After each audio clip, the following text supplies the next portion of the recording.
दोस्तों, एक व्यक्ति अपने दो बेटियों के साथ सोया हुआ था। तभी एक बेटी के पेट में अचानक से दर्द होने लगता है और अचानक से उसके कपड़े खून से लथपथ हो जाते हैं और जो बेटी रहती है वो घबरा कर उठती है और अपनी तकलीफ अपने पिता को बताते हुए रोने लगती है और कहती है कि ये क्या हो गया पापा, क्या अब मैं नहीं बचूंगी। दोस्तों, उसका जो पिता है उसको देखता है, उसे संभालता है और अपने सीने से लगा लेता है। उसके भी आंखों में आंसू आ जाते हैं और कहता है कि बेटा घबराओ मत, तुम्हें कुछ नहीं हुआ है। दोस्तों, उस लड़की को पहली बार पीरियड्स आ जाता है, यानी कि डेट आ जाता है। लेकिन एक पिता अपने बेटी को कैसे बताता कि ये सब क्या है। फिलहाल वो कपड़े का इंतजाम करता है और उसकी पोटली बनाता है और अपनी बेटी को देते हुए कहता है, ये लो बेटा, कपड़े बदल लो। और दोस्तों, उसके बाद उस बेटी का सर अपने गोद में रखकर उसे थपकी देता है, उस बेटी का दुख बांटता है और कुछ देर में वो बेटी सो जाती है। लेकिन उस दिन उस पिता को नींद नहीं आती है। दोस्तों, एक पिता और उसकी दो बेटियों का ये दिल छू देने वाली कहानी है। आइए जानते हैं पूरी कहानी इस वीडियो में। लेकिन उससे पहले आपसे एक छोटा सा रिक्वेस्ट है कि अगर आप हमारे चैनल पर पहली बार है तो हमारे चैनल को सब्सक्राइब कर वीडियो को लाइक ज़रूर कीजिएगा, ताकि मेरा जो हौसला है वो बढ़ता रहे। और दोस्तों, ये कहानी है जिसकी मैं आपको चर्चा करने जा रही हूँ। ये कहानी है बक्सर जिले की। एक व्यक्ति है जिसका नाम होता है मोती होता है और वो अपनी दो बेटियों और अपनी पत्नी के साथ रहता था। बहुत गरीब आदमी था, लेकिन दोस्तों वो जितना भी था उसी में खुश रहता था। तीसरा बच्चा उसका इस दुनिया में आने वाला था और वो अक्सर अपनी पत्नी से बात करता था कि अब की बार देख लेना, भगवान हमको बेटा ही देंगे। लेकिन उसकी पत्नी कहती थी कि अगर भगवान ने बेटा नहीं दिया तो क्या होगा। वो कहता है कि क्या बात कर रही हो जरूर देगा, कोई बात नहीं है, हमारी दो बेटियां पहले से हैं, एक और बेटी हो जाएगी। तो इसके लिए दोस्तों, बेटे के लिए वो कई जगह मन्नतें मांगते हैं। लेकिन दोस्तों, भगवान को कुछ और ही मंजूर था। उसकी जो पत्नी थी, पत्नी को बेटा तो होता है, लेकिन दोस्तों बच्चा पेट में ही मर जाता है और ये सदमा उसकी पत्नी बर्दाश्त नहीं कर पाती है। दोस्तों, उसकी तबीयत भी खराब हो जाती है और वो हिम्मत हार जाती है और एक दिन वो भी मर जाती है। अब वो कहती है कि मैं नहीं बचूंगी और तुम अपना बेटियों को ख्याल रखना, और उसके बाद वो अपनी आंखें बंद करने लगती है। लेकिन मोती कहता है कि ऐसा मत कहो, देखो आंखें खोलो और मेरी तरफ देखो, बेटियों का चेहरा देखो, क्यों हिम्मत हार रही हो। लेकिन दोस्तों, आंख खोलने का प्रयास करती थी, लेकिन फिर वो अपने आंखें नहीं खोल पाती थी और वो इस दुनिया से विदा हो जाती है।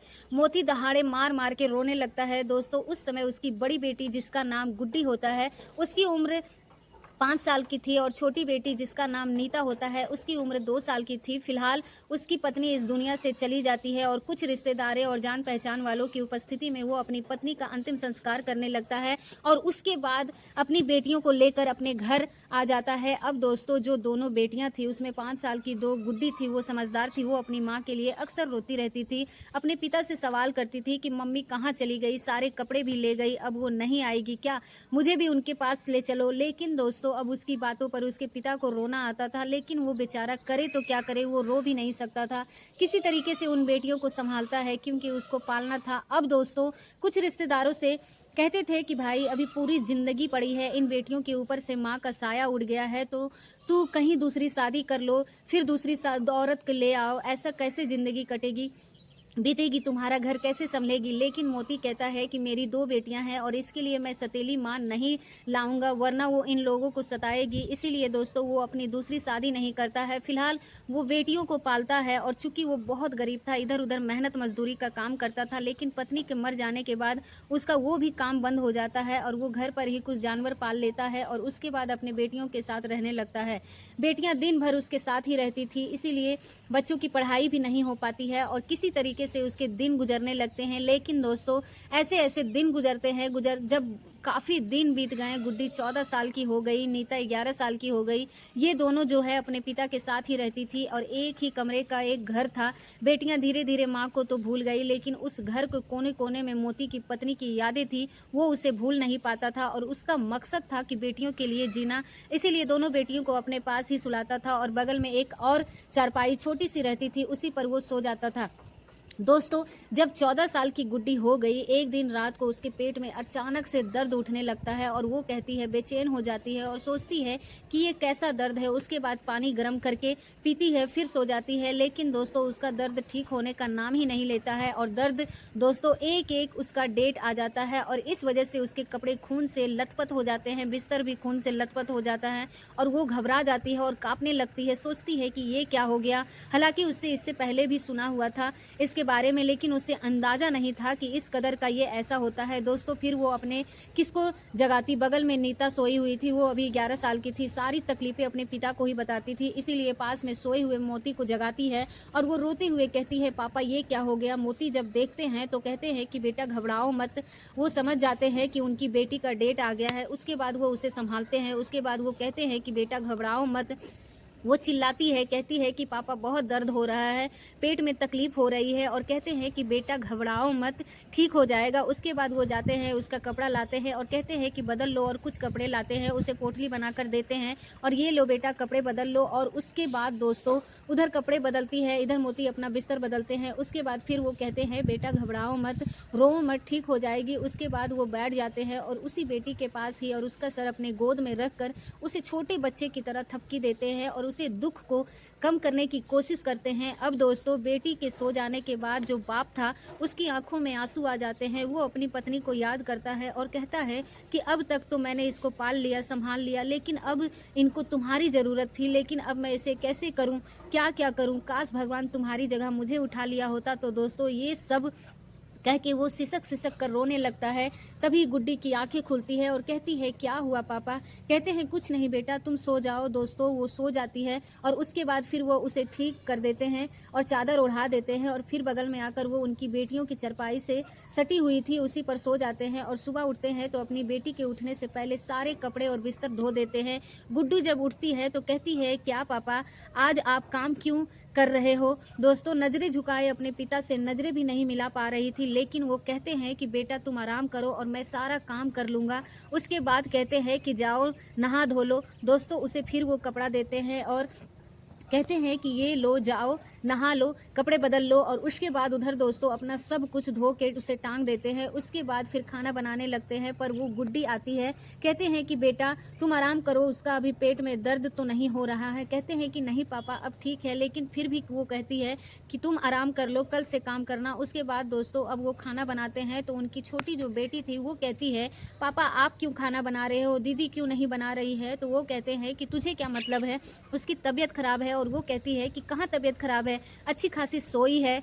क्योंकि दोस्तों तबीयत खराब होने का मतलब उसके लिए तो बुखार ही था। उसके सर को छूती है तो कहती है कुछ नहीं हुआ है इसको, लेकिन अब उसे क्या पता था कि उसकी दीदी के साथ क्या हुआ है। फिर मोती उससे कहते हैं कि तुम्हें खाने से मतलब है या बकवास करने से मतलब है, तो चुपचाप जो है उसके पास बैठी रहे। दोस्तों उसके बाद खाना बन जाता है, खाना परोस कर वो अपने बेटियों को देते हैं और कहते हैं कि ऐसा है कि मैं 2-3 घंटे में आऊँगा, तुम लोग अपना खाना खा के रखना। दोस्तों उसके बाद वो साइकिल उठाते हैं और उसके घर से 7 किलोमीटर दूर उनके रिश्तेदार का घर होता है, वहाँ पर जाते हैं और एक महिला वहाँ पर होती है। वो महिला गुड्डी की मौसी लगती है, उससे सारी बात बताते हैं और कहते हैं कि अगर तुम चलती हो तो मेरी बेटी की मदद हो जाएगी, उसे समझ देती है। और इसके बारे में दोस्तों उसके बाद वो फ़ौरन तैयार हो जाती है और वो आती है और फिर गुड्डी को सारी बातें समझाती है। अब ऐसे हर महीने में होगा तो तुम्हें कैसे रहना, कैसे सफाई रखनी है, सब कुछ ऊँच नीचे इसे मायने सब कुछ समझाती है। और साथ ही उसकी जो बहन थी छोटी नीता, उसे भी समझाती है कि तो अब तुम भी कुछ काम वगैरह कर लिया करो, इससे थोड़ी सी छोटी हो तुम तो 3 साल छोटी हो। अब दोस्तों वो गुड्डी को अच्छी तरीके से समझाती है और उस रात वहीं पर रुक जाती है और अगले दिन फिर वो उसे छोड़ने जाते हैं। और जो महिला उनसे कहती है कि देखो अब हमारे घर में जब बेटियों को ये सब हुआ है तो मर्दों को पता भी नहीं चलता है कि कब हुआ, लेकिन अब तुम ही इनके बाप हो, तुम ही इनकी माँ हो, तुम ही इनकी सखी सहेली हो, सब कुछ तुम ही हो, तुम्हें ही करना है। तो मैंने उसे समझा दिया है, लेकिन अब जब भी उसे कुछ तकलीफ होगी तो तुम्हें उसे पूछ लेना या तुम्हें बता देगी, मैंने उसे बोला है बता देना। अब अपने पापा को उसने बोला कि ठीक है बता दूंगी और उसकी सारा देखभाल करना, मदद करना, और वो बोले ठीक है। अब दोस्तों उसको छोड़ ही आते हैं। उसके बाद फिर अपने घर पर आते हैं दोस्तों, फिर अगले महीने का टाइम आ जाता है और वो खुद जो गुड्डी संभाल लेती है, बस अपने पापा से कह देती है कि पापा पेट में आज दर्द हो रहा है।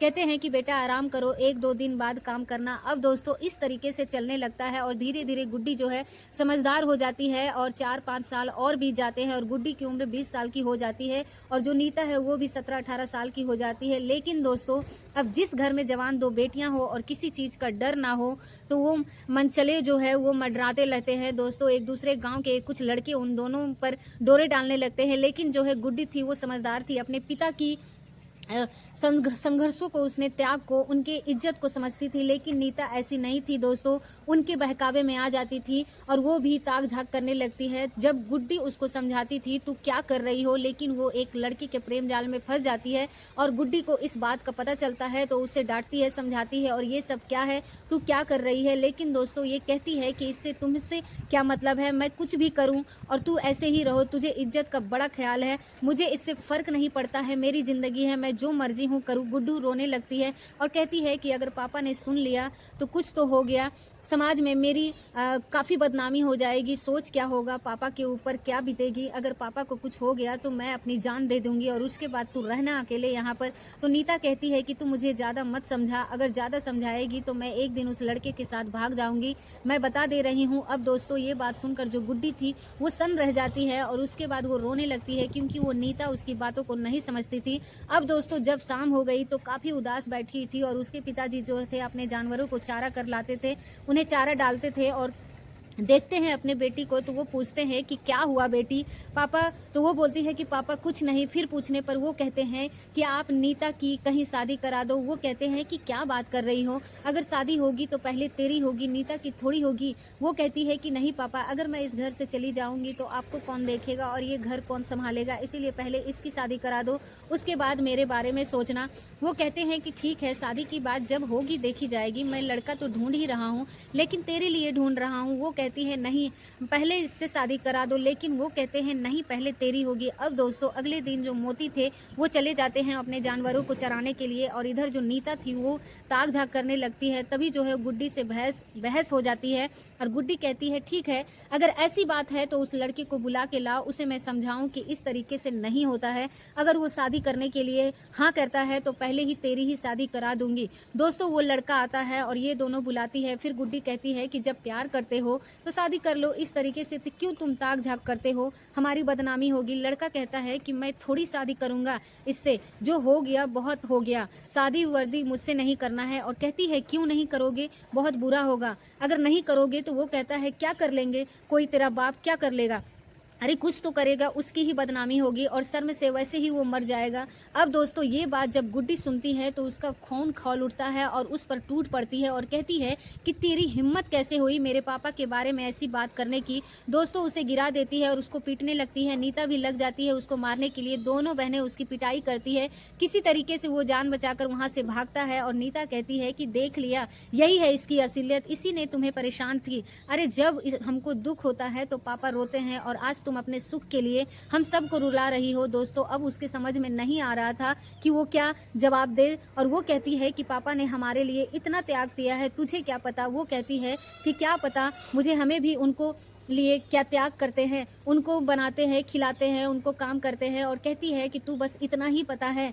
फिर उसे अपनी सारी बात बताती है कि तेरे लिए तो मैं खड़ी थी, तुझे किसी चीज़ का एहसास नहीं हुआ, तुझे हर रात को खेतों में जाना होता था तो मैं लेकर गई और तुझे कुछ प्रॉब्लम आया तो मैंने सॉल्व कर दिया, लेकिन जब मेरे साथ कुछ ऐसा होता था तो पापा खड़े होते थे। उसे कोई पीरियड वाली भी कहानी बताकर समझाने का प्रयास करती है और इस तरीके से पापा ने हम लोगों को साथ दिया है और इतने संघर्षों के बाद साथ उन्होंने पाला है। दोस्तों उसके बाद नीता रोने लगती है और अपने बहन को गले से लगा लेती है और कहती है कि दीदी मुझे माफ़ करना, मेरा दिमाग ख़राब हो गया था, मैं बहकावे में आ गई थी, अब जैसा आप लोग कहोगे मैं वैसा ही करूँगी। लेकिन दोस्तों अब शादी की बात चलने लगती है तो गुड्डी कहती है कि पापा पहले इसी की शादी करा दो, वरना वाकई में मैं यहाँ का सब कुछ कौन करेगा। कहते हैं ठीक है दोस्तों।